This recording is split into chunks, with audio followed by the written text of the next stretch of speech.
स्वागत है आप सभी का हमारे YouTube चैनल पर जिसका नाम है सौरभ क्लासेस। आज मैं बीए सेमेस्टर 4 के सब्जेक्ट कोड CC9 से अकबर की विजय एवं साम्राज्य विस्तार विषय लेकर उपस्थित हुआ हूं। तो चलिए बिना समय गवाए हम अपने इस विषय को प्रारंभ करते हैं। अकबर की विजय एवं साम्राज्य विस्तार। अकबर की विजय एवं साम्राज्य विस्तार की लालसा होने के कारण अब वह राज्य विस्तार में लग गया। वह कहा करता था कि एक राजा को विजय के लिए सदैव तत्पर रहना चाहिए, नहीं तो पड़ोसी शासक उसके विरुद्ध शस्त्र उठाने की चेष्टा करते हैं। इस कारण अकबर अपने जीवन पर्यंत राज्य विस्तार में लगा रहा और भारत के बड़े भूभाग पर मुगल साम्राज्य की स्थापना करने में सफलता पाई। इस क्रम में हम देखेंगे किस किस राज्यों पर उसने आक्रमण किया। सबसे पहले मालवा विजय जो 1561 में हुआ। मालवा का शासक बाज बहादुर की विलासप्रियता के कारण प्रशासन अस्त व्यस्त हो रहा था, अतः अकबर मालवा विजय के लिए ललायित हो उठा। 1561 ईस्वी में उसने बाज बहादुर का दमन करने के लिए आदम खां को भेजा, जिसने शीघ्र ही मालवा पर अधिकार कर लिया। किंतु आदम खां का व्यवहार असंतोषपूर्ण था, अतः अकबर ने पीर मोहम्मद को मालवा का गवर्नर नियुक्त किया। पीर मोहम्मद भी अत्याचारी शासक निकला। बाज बहादुर ने उसकी अपकीर्ति का लाभ उठाकर पुनः मालवा पर अधिकार कर लिया। इससे क्रुद्ध होकर अकबर ने 1562 ईस्वी में अब्दुल्ला खां उज्बेक के नेतृत्व में एक सेना मालवा भेजी। उसने बाज बहादुर को हराकर वहां से निकाल बाहर किया और मालवा पर फिर से अधिकार कर लिया। अकबर ने उसे क्षमा करते हुए 2000 का मनसब बना दिया। इस प्रकार मालवा मुगल साम्राज्य में मिला लिया गया। दूसरा है जौनपुर में विद्रोह और चुनार पर विजय। ये भी 1561 में हुआ। जिस समय आदम खां मालवा को विजय करने में संलग्न था, उसी समय मोहम्मद आदिल शाह शूर के बेटे शेर खां ने एक सेना एकत्र कर जौनपुर पर आक्रमण कर दिया। जौनपुर में मुगल सूबेदार खाने जमा अली कुली खां शासन कर रहा था। खाने जमा ने शेर खां को परास्त करके उसे भागने को विवश कर दिया। खाने जमा इस विजय से दंभी हो गया और विद्रोह करने की सोचने लगा। जब अकबर को इस प्रकार की सूचना मिली तो वह शीघ्र जौनपुर आया, किंतु खाने जमा ने बहुमूल्य उपहार भेंट कर क्षमा याचना की। उदार सम्राट ने उसे क्षमा कर दिया। इस प्रकार इसी समय अकबर ने मुगल सरदार आसफ खां को चुनारगढ़ का किला अफगानों से जीतने के लिए भेजा। अगस्त 1561 में चुनार पर मुगलों का अधिकार स्थापित हो गया। तीसरा है मेड़ता विजय 1562 में। 1562 के आरंभ में ही अकबर ने शरफुद्दीन को मेड़ता दुर्ग के विजय करने हेतु भेजा। मेड़ता का शासक जेमल था। उसने और उसके राजपूत सहयोगियों ने बड़ी वीरता से मुगल सेना का मुकाबला किया, किंतु वे पराजित हुए। शाही सेना के बहुत से सिपाही मारे गए और 200 राजपूत भी धराशायी हुए। मेड़ता दुर्ग पर मुगलों का अधिकार हो गया। चौथा था गोंडवाना पर विजय 1564 में। मध्य भारत में स्थित गोंडवाना का राज्य वीर नारायण अल्पवयस्क था तथा राज्य की वास्तविक शक्ति राजमाता दुर्गावती के हाथ में थी। अकबर की साम्राज्यवादी नीति के अंतर्गत गोंडवाना के स्वतंत्र राज्य का कोई स्थान न था, अतः अकबर ने 1564 ईस्वी में गोंडवाना पर आक्रमण करने हेतु आसफ खां को भेजा। चौरागढ़ के निकट रानी दुर्गावती ने मुगलों की विशाल सेना का मुकाबला किया। वीर नारायण को घायल हो जाने के कारण युद्ध से हटना पड़ा। रानी दुर्गावती भी तीरों से घायल हो गई और उसने वहीं पर अपनी छाती में कटार घोंपकर आत्महत्या कर ली। बहुत सा धन, हाथी और सामान आसफ खां के हाथ लगा। गोंडवाना मुगल साम्राज्य में मिला लिया गया। पांचवा है आमेर, जिसे वर्तमान में जयपुर के नाम से जाना जाता है।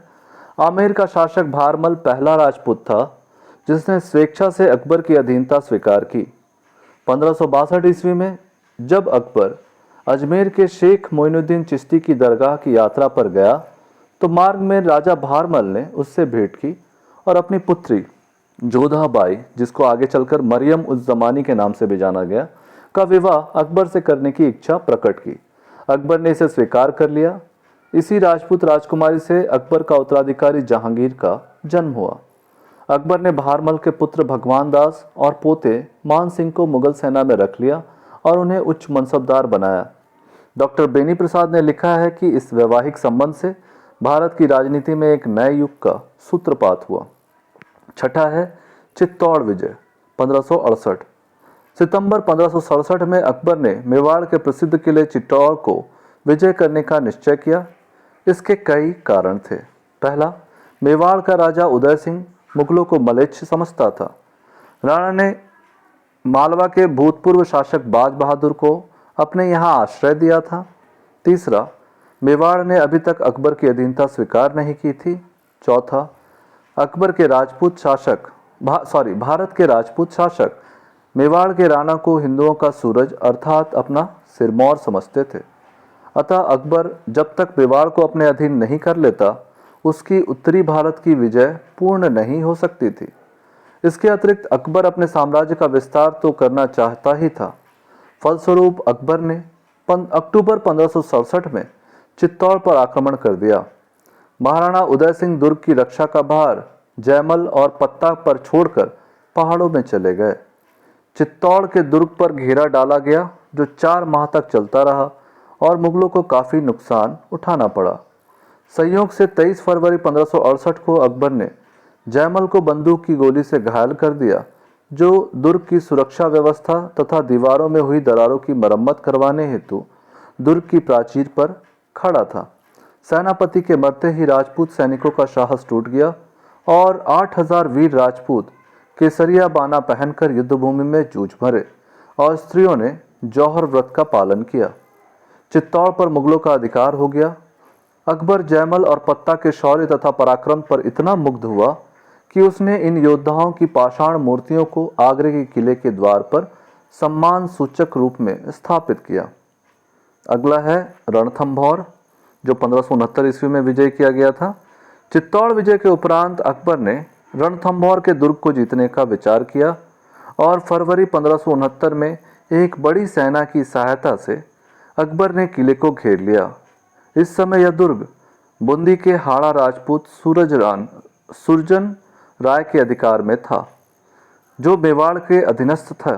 अकबर ने दुर्ग पर तोपों द्वारा अग्नि वर्षा प्रारंभ की, जिससे दुर्ग की दीवारें टूटने लगी। दुर्ग की रक्षा असंभव प्रतीत होने पर सुरजन राय ने दुर्ग की चाबियां सम्राट को सौंपकर उसकी अधीनता स्वीकार कर ली। 22 मार्च 1569 में को रणथंभौर पर मुगलों का अधिकार हो गया। अगला है 8वां पॉइंट, कालिंजर की विजय 1569 ईस्वी में। उत्तर प्रदेश में स्थित कालिंजर का दुर्ग उत्तर भारत के अवैध दुर्गों में समझा जाता था। इस पर रीवा के राजा रामचंद्र का अधिकार था। अगस्त 1569 में अकबर ने मजनू खां को कालिंजर की विजय के लिए भेजा। रामचंद्र चित्तौड़ और रणथंभौर के पतन से परिचित था, अतः उसने स्वयं ही आत्मसमर्पण कर दिया और दुर्ग पर अकबर का आधिपत्य हो गया। अकबर ने रामचंद्र को इलाहाबाद के समीप एक जागीर निर्वाह हेतु प्रदान कर दी।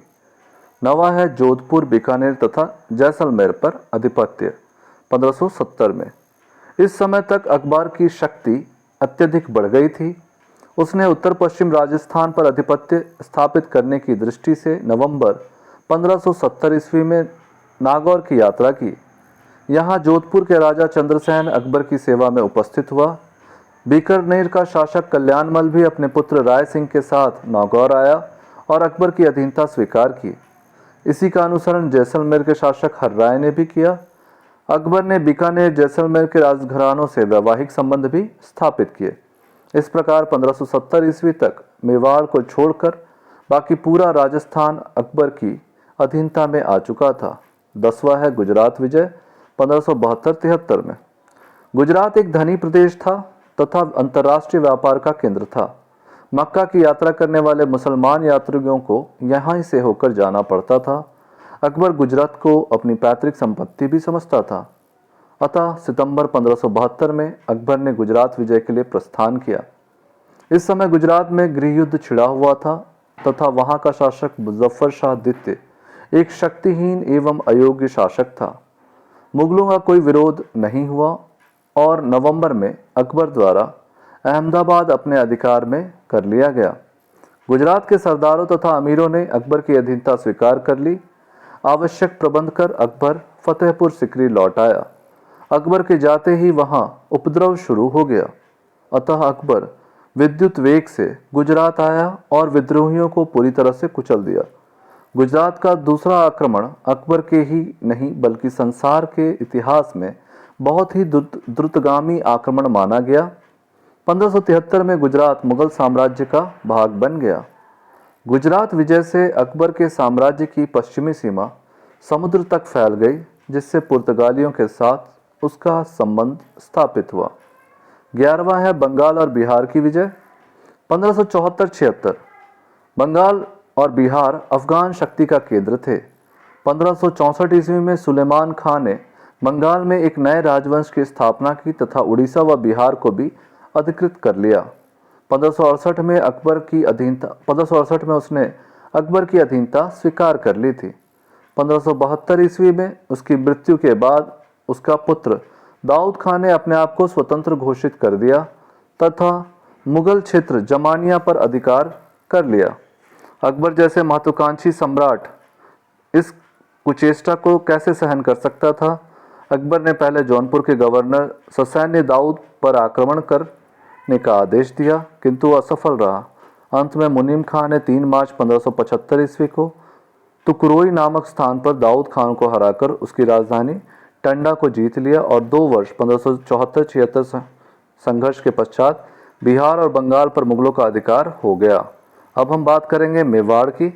तो मेवाड़ पर पुनः आक्रमण हल्दी घाटी के युद्ध के नाम से जाना जाता है। तो ये हुआ था 18 जून 1576 को। 1568 में मुगलों ने मेवाड़ की राजधानी और उसके किले चित्तौड़ पर तो अधिकार कर लिया, परंतु मेवाड़ का अधिकांश भूप्रदेश राणा उदय सिंह के अधिकार में रहा। 1572 में राणा उदय सिंह की मृत्यु हो गई। तब उसका पराक्रमी एवं प्रतापी पुत्र राणा प्रताप मेवाड़ का शासक बना। साहित्यिक स्रोत कहते हैं कि राणा प्रताप ने गद्दी पर बैठते ही शपथ ली कि जब तक वह अपनी राजधानी को स्वतंत्र नहीं कर लेगा तब तक ना तो वो थाली में रोटी खाएगा और ना ही बिस्तर पर लेटेगा। राणा ने आजीवन इस शपथ का पालन किया। अकबर ने प्रारंभ में मान सिंह, राजा भगवंत दास और राजा टोडरमल को भेजकर राणा प्रताप को उसकी अधीनता स्वीकार करने हेतु शांतिपूर्वक प्रयत्न किए, परंतु राणा ने अधीनता मानने से स्पष्ट इनकार कर दिया। अप्रैल 1576 में मान सिंह और आसफ खां के नेतृत्व में एक सेना मेवाड़ पर आक्रमण के लिए भेजी गई। 18 जून 1576 को राणा प्रताप ने हल्दी घाटी में उस सेना का मुकाबला किया। थोड़ी संख्या में होते हुए भी राणा ने मुगल सेना में उथल पुथल मचा दी, परंतु राणा शत्रुओं से घिर गया और सरदार झाला ने राणा का मुकुट उतार कर स्वयं पहन लिया और राणा को युद्ध क्षेत्र से बाहर निकलने में सहायता दी। हल्दी घाटी में मुगल इतने थक गए थे कि उन्होंने राणा और उसकी सेना का पीछा नहीं किया। गोगुंदा, जिसे राणा ने खाली कर दिया था, राजा मान सिंह ने दूसरे दिन उस पर अधिकार कर लिया, परंतु उससे आगे उन्हें कोई विशेष सफलता नहीं मिली। अकबर ने मान सिंह को वापस बुला लिया। निसंदेह हल्दी घाटी युद्ध प्रताप के पक्ष में नहीं रहा, परंतु अकबर के पक्ष में भी नहीं रहा, क्योंकि प्रताप को कभी पकड़ा ना जा सका और अकबर प्रताप का स्थायी रूप से कुछ नहीं बिगाड़ सका। उसके पश्चात भी अकबर विभिन्न सरदारों को भेजकर मेवाड़ से युद्ध करता रहा, परंतु राणा प्रताप ने उसका आधिपत्य स्वीकार नहीं किया। राणा जंगलों में भटकता रहा और उसके परिवारजनों को विभिन्न स्थानों पर छिपकर रहना पड़ा, परंतु राणा ने सक्रिय संघर्ष जारी रखा। 1597 ईस्वी में राणा प्रताप की मृत्यु हुई और अपनी मृत्यु से पहले उसने मेवाड़ के अधिकांश भूभाग पर अधिकार करने में सफलता प्राप्त की।